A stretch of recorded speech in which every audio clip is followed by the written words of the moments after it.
Over the last several months, the Lord has been teaching me a lot about faith. In fact, I believe faith is one of the strongest themes throughout the Bible, from Genesis to Revelation. But why is faith so important, and what makes it so powerful?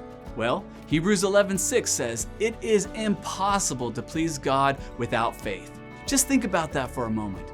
That's a radical statement if we take a minute to fully understand what this verse is saying.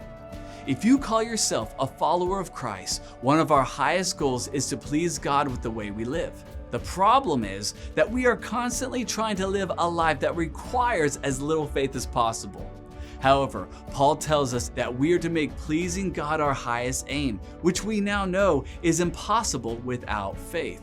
Thus, faith is essential to understand and implement in the life of every believer. So what is faith? Hebrews 11:1 defines faith as the substance of things hoped for. It's the evidence of things not seen. The word used here for substance means steadfast, foundational, resolute, complete trust and assurance. So what the writer of Hebrews is really trying to say here is, now faith is a steadfast, foundational, resolute, complete trust and assurance of things hoped for. It's the evidence of things not seen.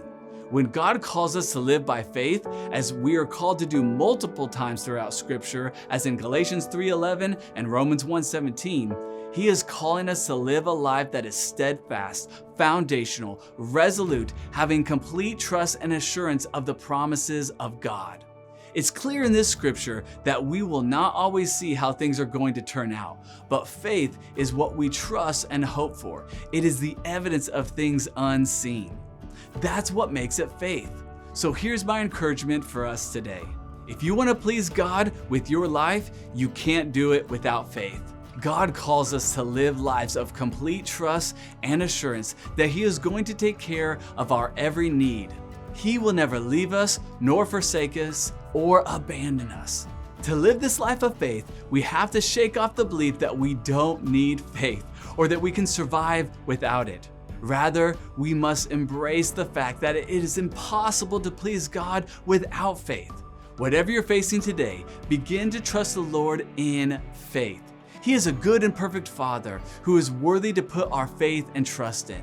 When we do, we will not only live a life that God calls us to as followers of Christ, but we will please Him in the process.